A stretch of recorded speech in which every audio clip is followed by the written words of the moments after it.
এইভাবে যখন সারাদিন ইস্তেগফার করতে থাকেন, আল্লাহ তখন ফেরেশতাদেরকে ডাক, আমার যুবক ভাইরা, আমার বৃদ্ধ বাবাজিরা, আল্লাহ রাব্বুল আলামিন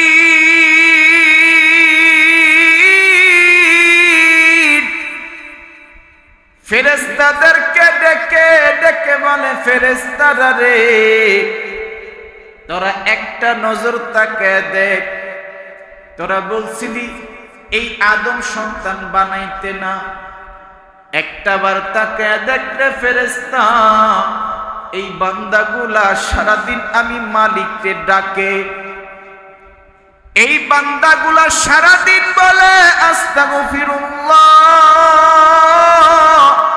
আমি মালিকের কাছে ক্ষমা প্রার্থনা করে, একটাবার তাকায় দেখলে ফেরেশতারা, আমি এই বান্দাগুলারে মাফ না করে কেমনে পারি? আর আওয়াজ দিয়ে বলেন, খুশি না বেজার? যদি সত্যিকারী খুশি হয়ে থাকেন, যেই মহান মালিক আপনাকে আমাকে আসার বসার সুস্থ রেখে নামাজ পড়ার তৌফিক দিয়েছেন, তার শুকর আদায় করা দরকার আছে না নাই? আরো আওয়াজ দিয়ে বলেন, দরকার আছে না নাই? আসেন আমরা সকলেই আল্লাহ পাকের শুকর আদায় করি, বলি আলহামদুলিল্লাহ। আরো আওয়াজ দিয়ে বলি আলহামদুলিল্লাহ। জবান দিয়ে যত আলহামদুলিল্লাহ আলহামদুলিল্লাহ উচ্চারণ করবেন, খুশি হবে কে? আল্লাহ। আরো আওয়াজ দিয়ে বলেন, কে? আল্লাহ। আল্লাহর নাম যত জোরে ডাকবেন, তত আল্লাহ আপনার উপর রাজি আর খুশি হবে। এই জন্য যতটুকু পারেন আল্লাহর নাম উচ্চারণ করবেন, আল্লাহর নাম জিকির করবেন, আল্লাহু আকবার আল্লাহু আকবার বেশি বেশি উচ্চারণ করবেন, দেখবেন হাড়ের সমস্যা আল্লাহ দূর করে দিবে। এই যে বুক দরফর করে আল্লাহু আকবার যারা বেশি থেকে বেশি জিকির করে ফজরের পর, তাদের এই বুক যে দরফর করে, এই রোগ আল্লাহ ভালো করে দেয়। কারণ যে ব্যক্তি নাকি আল্লাহু আকবার বলে, তার এই কলবের মধ্যে ধাক্কা খায়, তখন এই বুক দরফর করা হাড়ের রোগ কি হয়ে যায়? আস্তে আস্তে ভালো হয়ে যায়। এই জন্য অনেক ডাক্তাররা বলবে, যাদের হাড়ের সমস্যা হয়, আপনি আল্লাহ আল্লাহ জিকিরটা বেশি করবেন, আল্লাহু আকবার এই জিকিরটা বেশি বেশি করবেন। তা আমাদের আল্লাহ নামটা বেশি থেকে বেশি ডাকা দরকার আছে না নাই? আরো জোরে বলেন, দরকার আছে না নাই? এই জন্য মাঝে মধ্যে কি সুবহানাল্লাহ আলহামদুলিল্লাহ আওয়াজ দেওয়া যাবে তো ইনশাআল্লাহ? দেওয়া যাবে ইনশাআল্লাহ। এই জন্য মাঝে মধ্যে একটু সুবহানাল্লাহ বলবেন, আলহামদুলিল্লাহ বলবেন, আল্লাহু আকবার বলবেন। কথা ঠিক আছে তো? দেওয়া যাবে নাকি চিন্তা করছেন হুজুরের জুমার নামাজ পড়াইতে আছে, হুজুরের দায়িত্ব দিয়ে দিছে, যা বলার হুজুরই কইব, আমি কেন করব? বিষয়টা কিরকম? কখন সুবহানাল্লাহ বলতে হয়, কখন আলহামদুলিল্লাহ বলতে হয়। যখন যেটা বলতে হয় চিল্লান দিয়ে আল্লাহু আকবার বলবে, এতে করে খুশি হবে কে? আল্লাহু আকবার বললে কি লাভ না লস? জোরে কর। পুলিশে ধরবো, কেউ মারবে, তাহলে আল্লাহু আকবার বলতে সমস্যা হবে। এই জন্য আল্লাহু আকবার বলা যাবে না। পরীক্ষা করব, লিল্লাহি তাকবীর। অনেকে চিন্তা প্রথমবার তো জিমে জিমে আল্লাহু আকবার। আমি আবারও বলছি, আজকে জুমার দিন, কারণ তাকবীর এটা আমি দিতে বলি, তাকবীর দিতে বলেছেন কে? ওয়া রাব্বাকা ফাকাব্বির ওয়া থিয়াবাকা ফাতাহহির। ওয়া রাব্বাকা ফাকাব্বির, তোমরা কি করো? তাকবীর। এজন্য আবারও বলছি, লিল্লাহি তাকবীর, লিল্লাহি তাকবীর। মাঝে মধ্যে আল্লাহু আকবার সুবহানাল্লাহ আলহামদুলিল্লাহ বললেন, ঠিক আছে তো ইনশাআল্লাহ? আজকে জুমার দিন আপনাদের সামনে আমি ছোট্ট একটা আয়াত তেলাওয়াত করেছি একটা বিষয় আলোচনা করার জন্য। এই বিষয়টা হচ্ছে ইস্তেগফারের ফজিলত। বলেন আপনারা সবাই, কিসের ফজিলত? ইস্তেগফার শব্দের অর্থ কি জানেন? ইস্তেগফার শব্দের অর্থ কি জানেন?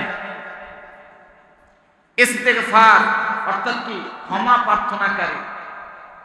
যে ব্যক্তি বেশি বেশি কি করে? ক্ষমা প্রার্থনা করে। কার কাছে? আল্লাহর কাছে। আল্লাহর কাছে কি করে? ক্ষমা প্রার্থনা করে, মাপ চায়, ক্ষমা প্রার্থনা করে যে আল্লাহ ভুল করছি, ক্ষমা করে দেন। এই জন্য ইস্তেগফার, আস্তাগফিরুল্লাহ, আল্লাহ আমাকে মাফ করে দেন, আমাকে ক্ষমা প্রার্থনা করেন, আমি মাফ চাই, এটাকে বলা হয় ইস্তেগফার। একজন ব্যক্তির সাথে আপনি অন্যায় করছেন, আপনি যদি সেই ব্যক্তিরে বলেন ঠিক আছে ভাই আমার ভুল হয়েছে, মাফ করে দেন, সে খুশি। আর আপনি যদি সারাদিনই তারে বলেন ভাই মাফ করে দেন, মাফ করে দেন, মাফ করে দেন, সে কতটা খুশি হবে? আপনি সারাদিন যখন ইস্তিগফার বলবেন, আস্তাগফিরুল্লাহ আস্তাগফিরুল্লাহাল আযীম ওয়া আতুবু ইলাইহি লা হাওলা ওয়ালা কুওয়াতা ইল্লা বিল্লাহ, এই সারাদিন ইস্তিগফার করবেন, আমার আল্লাহ বান্দাদেরকে বলতে থাকে, ও ফেরেশতারা তাকায়া দেখ, আমার বান্দা গুনাহ করুক বা না করুক কিন্তু আমার কাছে সারাদিন ক্ষমা প্রার্থনা করে, এই বান্দাগুলারে মাফ না করে আমি আল্লাহ কেমনে পারি? বান্দা যখন বলে মাফ করে দাও তুমি মালিক আমাকে, তুমি মাফ না করলে মাফ কে বলো করিবে। আপনি যখন সারাদিন ইস্তেগফার করেন, আস্তাগফিরুল্লাহ আস্তাগফিরুল্লাহ আস্তাগফিরুল্লাহ, এইভাবে যখন সারাদিন ইস্তেগফার করতে থাকেন, আল্লাহ তখন ফেরেশতাদেরকে ডাক, আমার যুবাইরা, আমার বৃদ্ধ বাবাজিরা, আল্লাহ রাব্বুল আলামিন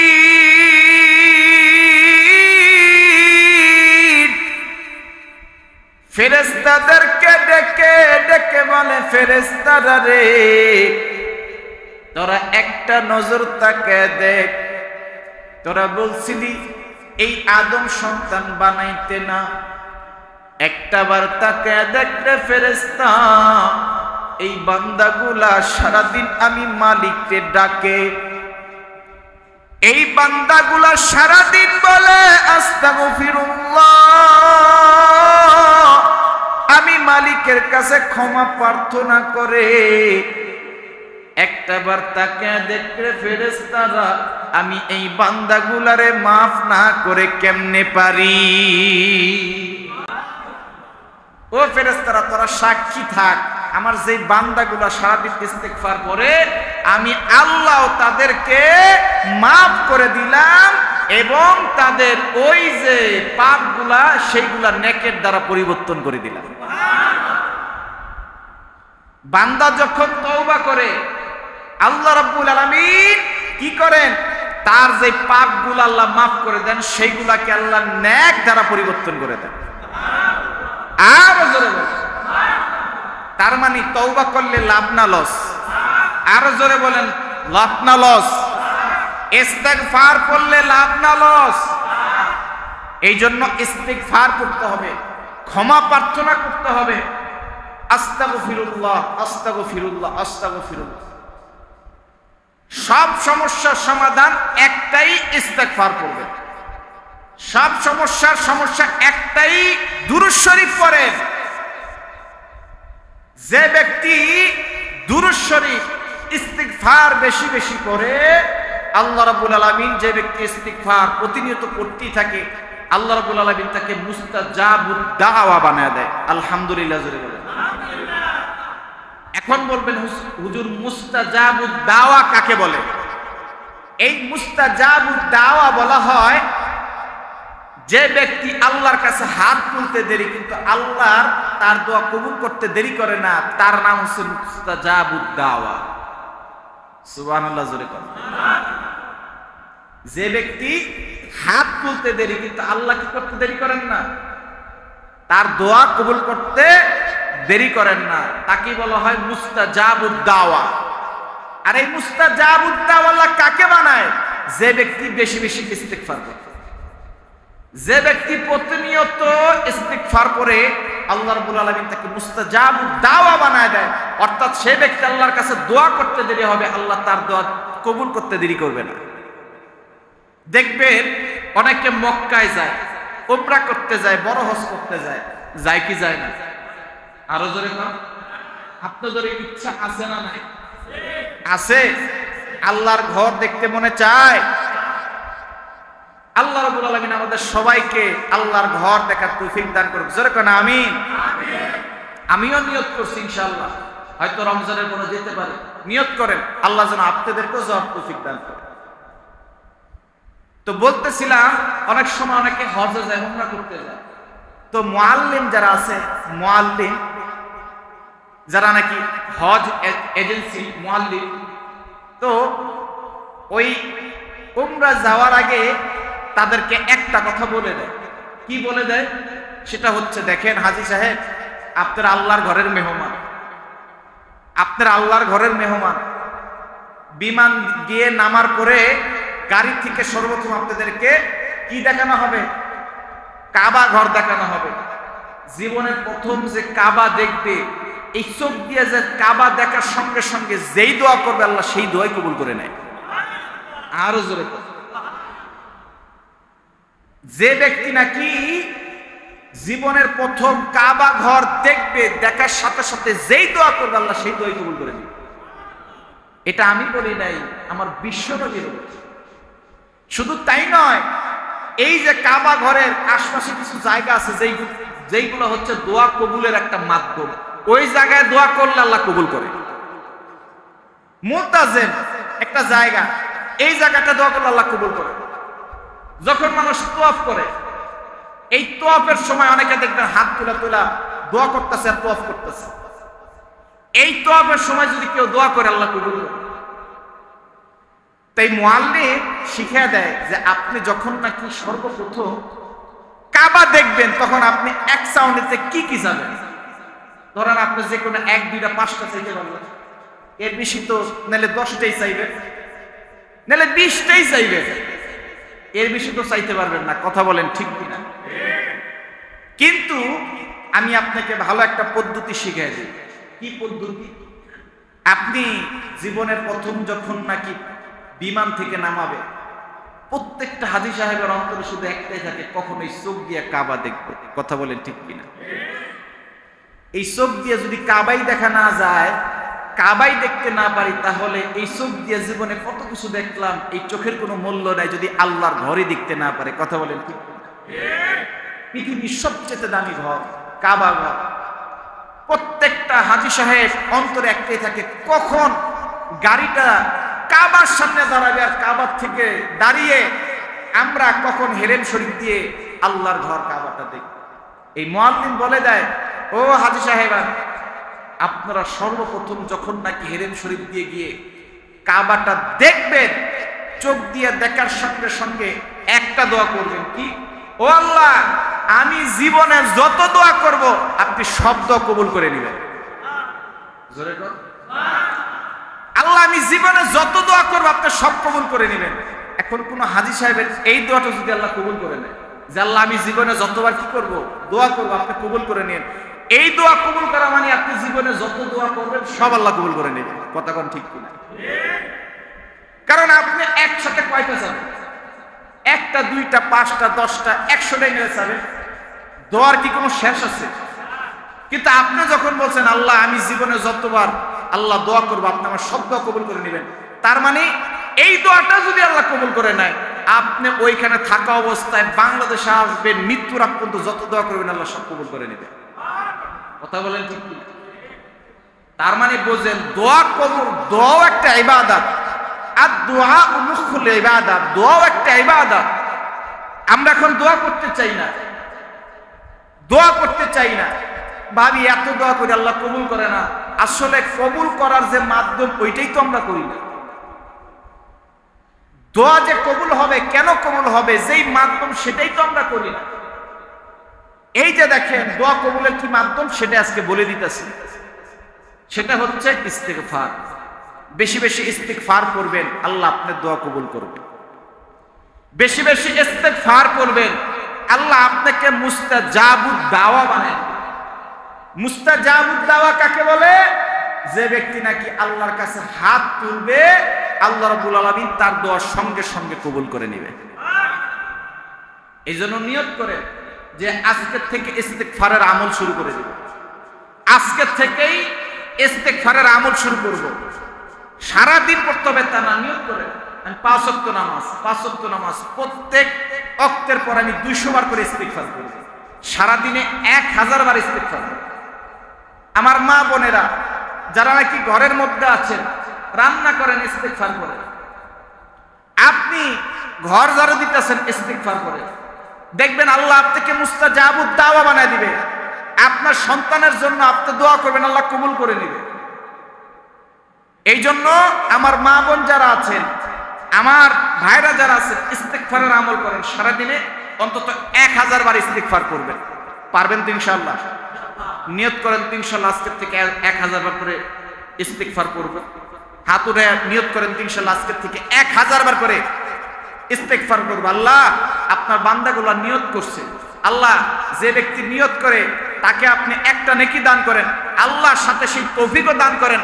আল্লাহ সবার আমল নামায় নেকিও দান করেন, আমাদের সবাইকে ইস্তিগফার করার তৌফিকও দান করেন। জোরে কোন আমিন। আমার হাত পারা যাবে তো 1000 বার ইস্তিগফার পারা যাবে? নিয়ত করেন আজকে থেকে 1000 বার করে আমি ইস্তিগফার করব। দৈনিক 5 ওয়াক্ত নামাজে আমি 200 বার করি। ফজর নামাজের পর 200 বার এটা তাসবিহ রাখবেন। জোহরের নামাজের পর 200 বার, আসরের পরে 200, মাগরিবের পর 200 বার ইস্তিগফার করতে কি অনেক সময় লাগে? নাইলে হাজ করে 10 থেকে 15 মিনিট। আমার মা বোন যারা ঘরে আছেন তারা নিয়ত করেন যে আমি সারা দিনে অন্তত আধা ঘন্টা সময় বের করব 1000 বার দুরূদ পাঠ করার জন্য।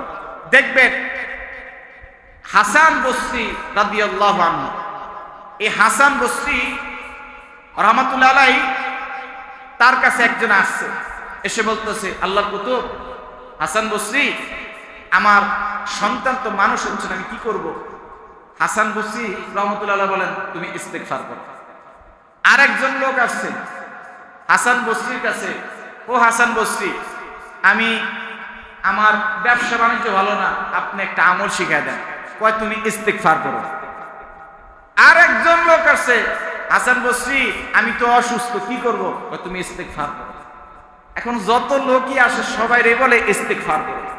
পাশে যে খাদেম ছিল এই বলতেছে, হুজুর যেই ব্যক্তি আহে আপনি শুধু একটাই কথা কোন, ইস্তিগফার করো। আসলে ইস্তিগফারের আছে কি? আল্লাহ কুতুব বলেন, ইস্তিগফার এমন একটা আমল, এই আমল যদি কেউ করে, বেশি থেকে বেশি ইস্তিগফার করে, ঘরের যাবতীয়, ঘরের বাইরের এবং দুনিয়ার সমস্ত হাজত আল্লাহ পূরণ করে দেয়। এই ইস্তিগফারের আমল যে ব্যক্তি করে, তার জীবনের যাবতীয় সমস্যার সমাধান আল্লাহ রাব্বুল আলামিন নিজে করে দেয়। এই জন্য ইস্তিগফারের আমল চালু করে দেন। যারা কাজ কাম করেন, ব্যবসা করেন, ইস্তিগফারের আমল চালু করে দেন। এক রুটিওয়ালা ভাই রুটি বানাচ্ছে, ইমাম আহমদ ইবনে হাম্বল, নাম কি? নাম বলেন, ইমাম আহমদ ইবনে হাম্বল। এই ইমাম আহমদ ইবনে হাম্বল তিনি একদিন কোনো একটা কাজে এক রুটিওয়ালা দোকানের সামনে দাঁড়াইছে, গভীর রাত, সে ব্যক্তি রুটি বানাচ্ছে। এই ইমাম হাম্বল রাহমাতুল্লাহ আলাইহি তিনি নজর করে তাকায় দেখলেন, ওই যে রুটিওয়ালা, ওই যুবক, তিনি রুটি বানাচ্ছে, পরে ইস্তিগফার, আস্তাগফিরুল্লাহ। এরপরে রুটি বানায়া কোনো লোককে দেয়, আস্তাগফিরুল্লাহ। কেউ টাকা দেয়, আস্তাগফিরুল্লাহ। কেউ যখন কাউরে টাকা দেয় তাও বলে আস্তাগফিরুল্লাহ। মোট কথা, সে যেই কাজই করুক না, সে মুখ দিয়ে উচ্চারণ করে ইস্তিগফার, আস্তাগফিরুল্লাহাল আযীম। এর প্রশ্ন জাগলো যে যুবকটা যে কোনো কাজই করে, ইস্তিগফার করে, কারণটা কি? আমার যুবক ভাইরা, আমার বৃদ্ধ বাবাজিরা, এই ইমাম হাম্বল রাহমাতুল্লাহি আলাইহি তিনি ওই যুবকের কাছে গেলেন, ওই যুবকের কাছে গিয়ে বললেন, ও যুবক, আমি তোমারে একটা জিনিস দেখতেছি, আমি তোমারে একটা প্রশ্ন করতে চাই। ওই যুবকটা ডাক দিয়া বলে, ও আল্লাহর ওলি, আপনি আমারে প্রশ্ন করতে চান, কি প্রশ্ন করতে চান করেন। হাম্বল রহমাতুল্লাহি আলাইহি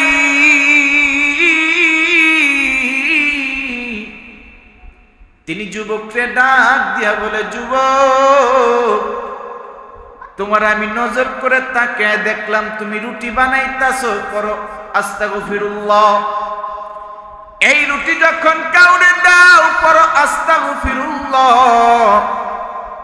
তুমি যখন নাকি কাউর থেকে টাকা নাও, ক্যাশে রাইখাই পড়ো আস্তাগফিরুল্লাহ।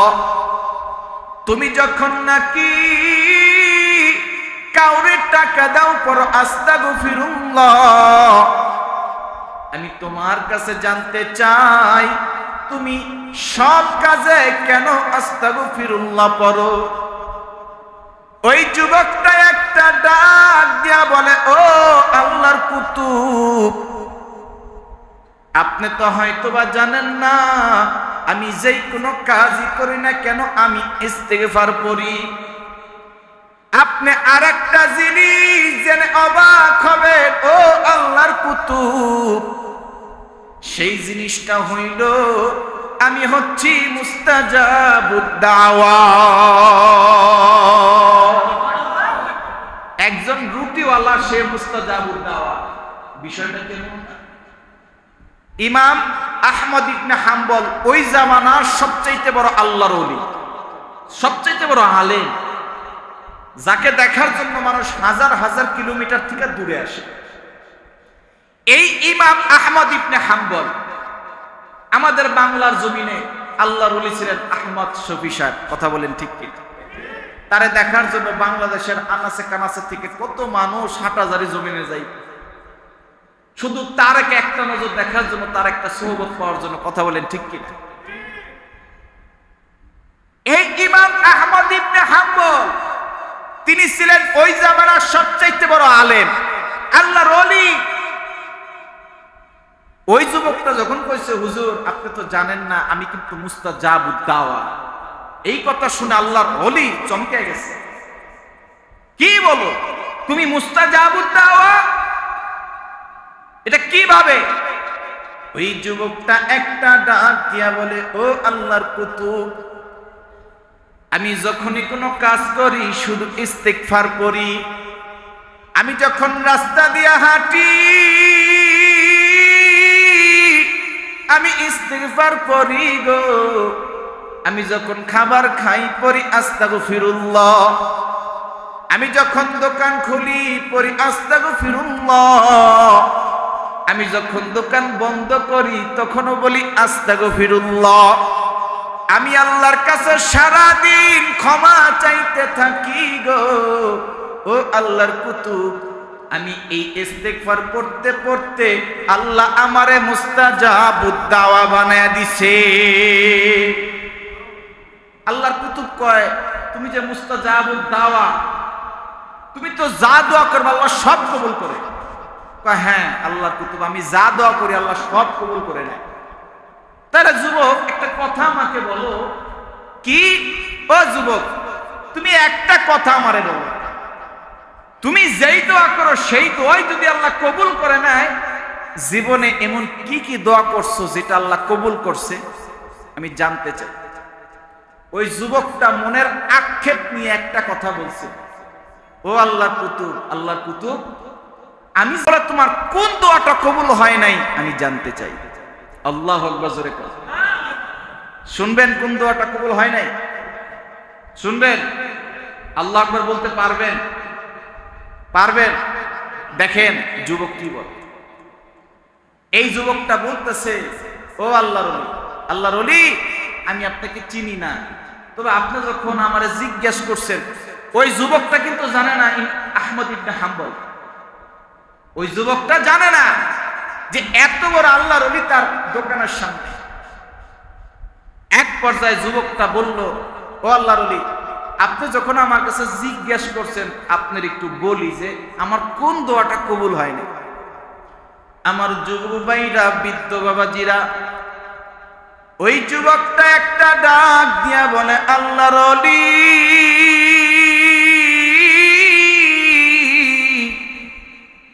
আমি জীবনে আল্লাহর কাছে যা চাইছি আল্লাহ সঙ্গে সঙ্গে কবুল করে নিছে। আমি আল্লাহর কাছে শুধু একটা জিনিসই চাইছি, সেই জিনিসটা আল্লাহ কবুল করে নাই। আর সেই জিনিসটা হইল আমার জীবনের সবচাইতে বড় স্বপ্ন। আমি এই কান দিয়া শুনছি, এই জামানার সবচাইতে বড় আলেম হচ্ছে আহমদ ইবনে হাম্বল।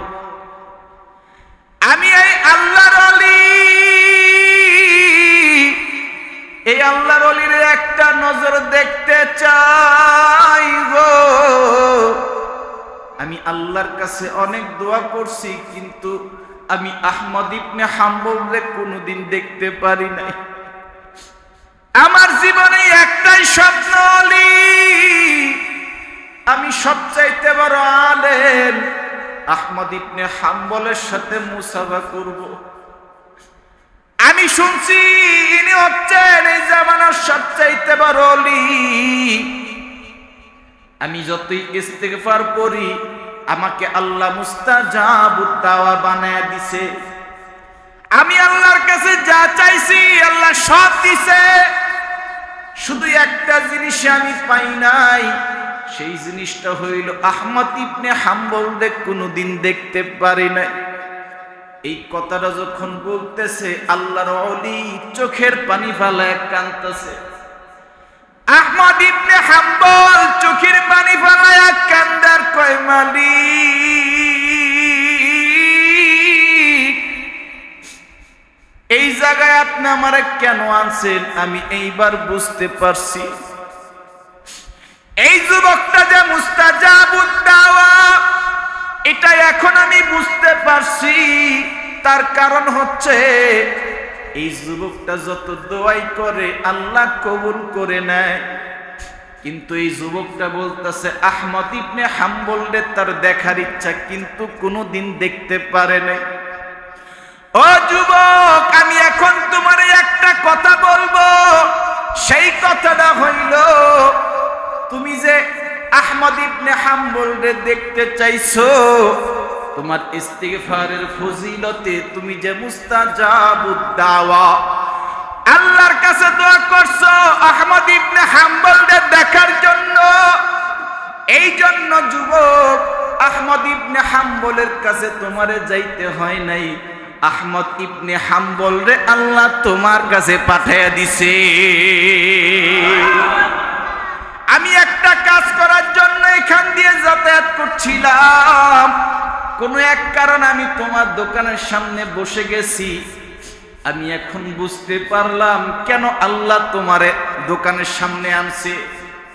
তুমি যে আল্লাহর কাছে দোয়া করছো আমি আহমদ ইবনে হাম্বলরে দেখতে চাই, আল্লাহ রাব্বুল আলামিন তোমার এই দোয়াটাও কবুল করে নিছে। তুমি সত্যি সত্যি মুস্তাজাবুদ দাওয়া, এই জন্য তোমারে আহমদ ইবনে হাম্বলের কাছে যাইতে হয় নাই, আমি আহমদ ইবনে হাম্বলরেই তোমার দোকানের সামনে পাঠিয়ে দিছে। এই যুবকটা চোখের পানি ছেড়ে দিয়া এই আল্লাহর ওলির পায়ের মধ্যে জড়া জড়া বলে, ওলি,